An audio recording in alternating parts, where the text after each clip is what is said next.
So hello everyone, so this is Mrityunjay and finally welcome to the new video. तो chemistry और physics की cheat sheet तो आ गई, अब बारी है मैथ्स की। और मैथ्स से सबसे ज्यादा बच्चों को डर लगता है, तो मैं दिखा देता हूँ फिर से। आप देख सकते हो पूरा आपके लिए मेहनत किया गया है। 1 पन्ना, 2 पन्ना, 3 पन्ना, 4 पन्ना, 5 पन्ना, 6 पन्ना, 7 पन्ना, 8 पन्ना, 9 पन्ना, 10 पन्ना, 11 पन्ना। तो पूरा रिसर्च हुआ है। बिल्कुल आपको पीडीएफ मिल जाएगी, एकदम एक एक चीज बताऊंगा कहां से क्या पढ़ना है, जिससे आपके इस बार 99 परसेंटाइल नहीं, इस बार अपना टारगेट है 99.99 percentile. And believe me, mathematics में परसेंटाइल लाना सबसे ज्यादा आसान होता है। और मैंने 100 से ज्यादा बच्चों से बात किया और मैक्सिमम बच्चों के जो परसेंटाइल है वो मैथ्स में बहुत ज्यादा है। बिकॉज इट डजंट मैटर कि पेपर किसका हार्ड आता है, मैटर ये करता है परसेंटाइल। तो डिपेंड करता है ना, अगर हार्ड है तो सबके लिए हार्ड है, इजी है तो सबके लिए इजी है। तो थोड़ी बहुत हम फिगर्स के बारे में बात कर लेते हैं। तो सबसे पहले अगर मैथ्स के पेपर के बारे में बात करें, तो अगर लेटेस्ट ट्रेंड को देखें तो टफ पेपर 20% आता है, मॉडरेट पेपर 60% होता है। मतलब यूजुअली जितना पेपर है वो मॉडरेट इसलिए होता है बिकॉज इसमें लेंदी आती है एंड कैलकुलेटिव बहुत ज्यादा हो जाता है पेपर। तो मैथ्स का जो आजकल जेईई मेन का पेपर और जेईई मेंस का पेपर है, यूजुअली सेम पैटर्न पे जा रहा है। It's going to be very लेंदी।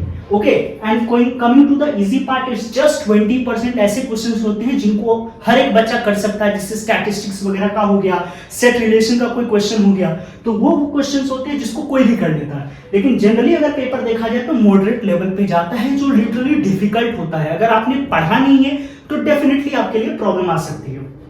तो कुल मिलाकर के अगर अपना सेफ जोन देखें तो ये 80% का क्वेश्चन डुएबल होता है। और अगर तुम 99 परसेंटाइल पे ध्यान दो तो ये मात्र 45 नंबर गया है। कुछ शिफ्ट में तो ये मात्र 38 मार्क्स गया है। तो इस बार भी अगर प्रीलिटिव में कितना जा सकता है, ये मैक्सिमम 50 नंबर जा सकता है। तो अगर अभी आपके मॉक टेस्ट में 50-55 के आसपास आ रहे हैं तो बिलीव मी आपके 99 परसेंटाइल डेफिनेटली आ जाएंगे।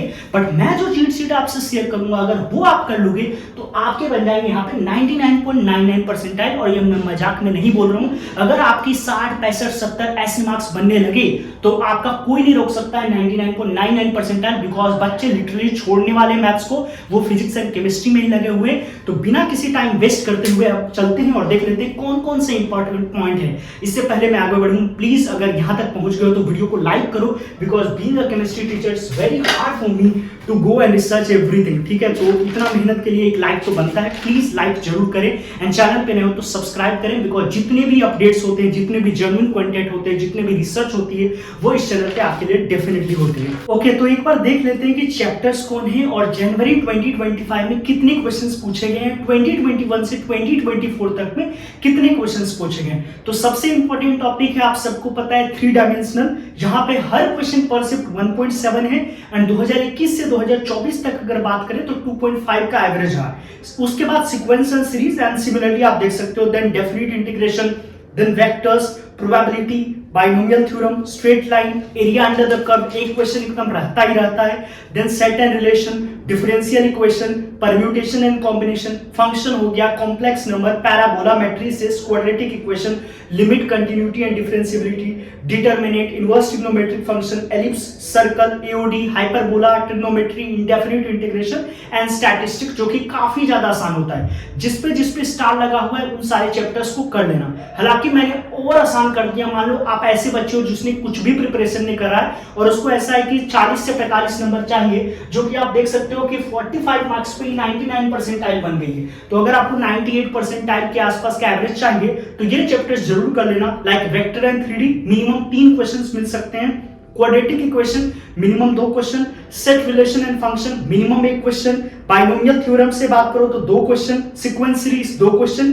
एंड मैट्रिसेस एंड डिटरमिनेंट से कभी कभी 3 क्वेश्चंस भी मिल जाते हैं। तो ये वो टॉपिक्स है जो बेयर मिनिमम करके जाना हर एक बच्चे को। ठीक है, जो बहुत ज्यादा मतलब इनपुट कम है एंड आउटपुट बहुत ज्यादा है। ठीक है, वैसे इंडेफिनिट इंटीग्रेशन, डेफिनिट इंटीग्रेशन भी इंपॉर्टेंट, बट वो टाइम बहुत ज्यादा कंज्यूमिंग है तो मैंने इसलिए नहीं रखा है।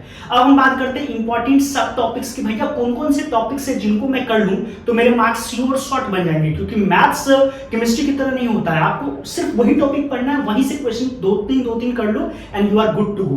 तो वेक्टर 3D सबसे इंपॉर्टेंट वाला पार्ट है। वेक्टर्स में बात करें तो scalar product of 2 vectors, vector product of 2 vectors, Lagrange identity, मैं सिर्फ स्टार वाले चीजों को मार्क कर रहा हूं। ठीक है, बाकी आप देख सकते हो। 3D में बात करें तो direction cosines, angle between 2 lines, shortest distance between 2 lines and shortest distance between 2 skew lines. Quadratic equation में बात करूं तो नेचर ऑफ रूट्स वाला part, equations involving the modulus and GIF वाला पार्ट, न्यूटन्स फार्मूला वगैरह देख लेना। सीक्वेंशियल सीरीज में बात करें तो term and sum of APGP, mixed question of AP and GP, कितने टर्म्स एपी में है, फिर इतने टर्म्स जीपी में, एंड देन वो question. Now insertion of am GM, ये भी कई बार पूछे जाते हैं। मैट्रिसेस एंड डिटरमिनेंट बहुत ही इंपॉर्टेंट, यहाँ पे स्टार लगा हुआ है, जिस पे स्टार लगा मतलब इजी चैप्टर है, उसको करा जा सकता है। सिस्टम ऑफ लीनियर इक्वेशंस हमेशा क्वेश्चन पूछा जाता है 3 अननोन्स में। प्रोडक्ट ऑफ मैट्रिसेस हो गया, देन एडजॉइंट और उसके प्रॉपर्टीज, देन एक्सपेंशन डिटरमिनेंट का करने के लिए है ना, लास्ट में करना क्योंकि थोड़ा टाइम कंज्यूमिंग हो सकता है। And inverse of a matrix, set relation and function हर एक बच्चे को करके जाना है, बहुत ही इजी चैप्टर होता है। वेन डायग्राम पता होना चाहिए, टाइप ऑफ रिलेशन पता होना चाहिए कि रिफ्लेक्सिव कब होता है, सिमेट्रिक कब होता है, ट्रांजिटिव कब होता है, काफी ज्यादा आसान होता है। डोमेन कोडोमेन रेंज निकालना आना चाहिए, क्लासिफिकेशन ऑफ फंक्शन पता होना चाहिए कि 1 1 कौन होता है, ऑन टू कौन होता है, मेनी वन कौन होता है, बाइजेक्टिव क्या होता है ना, इस प्रकार की चीजें आपको पता होना चाहिए। अगला है ट्रिग्नोमेट्रिक रेशियो एंड आइडेंटिटीज, ये एकदम बेस होता है मैथमेटिक्स का, इससे क्वेश्चन ना के बराबर पूछा जाता है, पर थोड़े बहुत फॉर्मूला वगैरह आप देख सकते हैं। Product series of cosine cos theta into that वाला क्वेश्चन, ठीक है, लीस्ट इंपॉर्टेंट है। स्ट्रेट लाइन की बात करें, इंपॉर्टेंट चैप्टर है। रिफ्लेक्शन एंड लोकस के प्रॉब्लम्स यहां पे पूछे जाते हैं, and angle between the two straight line वाला भी इंपॉर्टेंट पार्ट है, बाकी आप देख सकते हो। सर्कल में बात करें, equation of circle in various forms पता होना चाहिए, intercepts made by circle on the axis पता होना चाहिए। अगेन इसमें लोकस के क्वेश्चंस की मात्रा थोड़ा ज्यादा होता है, पैरामेट्रिक फॉर्म आपको पता होना चाहिए। कोनिक सेक्शन की बात करें तो हम सबको पता है उसमें कौन कौन आता है, पैराबोला आता है, एलिप्स आता है, हाइपरबोला आता है। क्वेश्चन टफ होता है, बच्चों को डर लगता है, but parametric equation of parabola देख लेना, एलिप्स और hyperbola. Given equation of conic with shifted vertex and centre वाला पार्ट, यहां पे भी लोकस के क्वेश्चंस आपको देखने को मिल सकते हैं। फोकल पॉइंट्स थोड़ा सा देख के चले जाना। कंजुगेट हाइपरबोला टाइम बचे तो देख सकते हो। कॉम्प्लेक्स नंबर बहुत ही ज्यादा टफ पार्ट होता है, but again modulus argument conjugate of complex number से 60% क्वेश्चंस अभी आए हैं। क्यूब रूट ऑफ यूनिटी वाला पार्ट मेरे टाइम पे भी इंपॉर्टेंट था, अभी भी क्वेश्चंस आते हैं।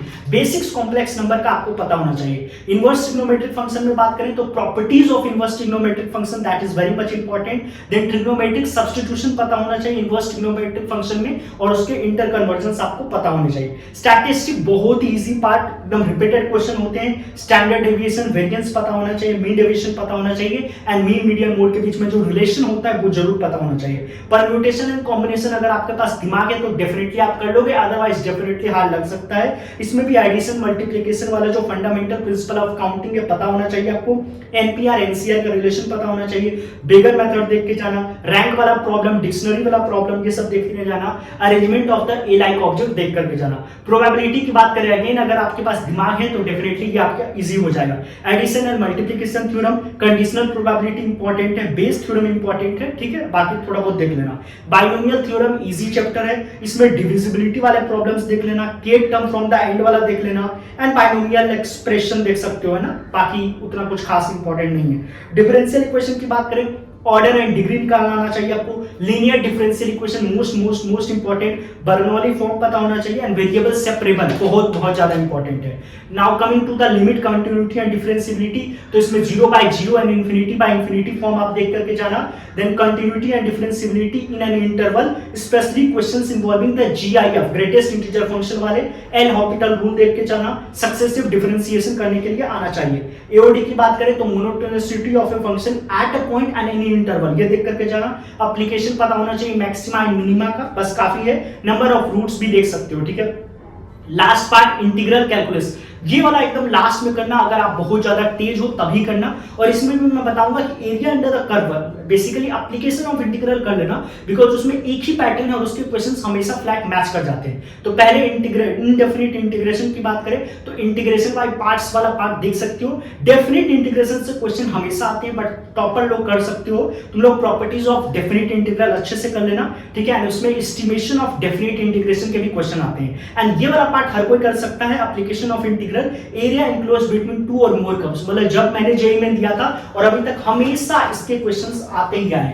तो गाइस कुल मिलाकर के मैंने बता दिया है कि मैथमेटिक्स में जो 99.99, 99 परसेंटाइल, 98 परसेंटाइल लाने के लिए आपको सारा पेपर नहीं करना है। मात्र 50 नंबर भी अगर आप करके चले जाते हो, मतलब 50% भी पेपर कर लेते हो तो आपका काम बन जाएगा, और आपके लिए 80% तो इजी वाला है जो डुएबल होता है, ठीक है। तो इस वीडियो को यहीं पे एंड करते हैं। प्लीज लाइक छोड़ना, कमेंट में ड्रॉप कर देना कि मैथ का तुम्हारा टारगेट कितना है, सो दैट कि मैं ये समझ सकूं कि तुमने यहाँ तक वीडियो देख लिया है। एंड डेफिनेटली चैनल पे सब्सक्राइब कर देना, बिकॉज जे 2025 काउंसलिंग से लेकर के सारी वीडियोस इस चैनल पे आपको मिलने वाली है। एंड डेफिनेटली जितने भी दिन होता जाएगा उन सब का एनालिसिस भी मिलेगा। एंड मैं रोज लाइव आता हूं, तो अगर आपको कोई भी कुछ पूछना हो तो definitely you can reach out to me via live @10 PM। Okay, I hope आपको समझ में आएगा। चैनल पे नहीं हो तो सब्सक्राइब करें। Thank you and bye.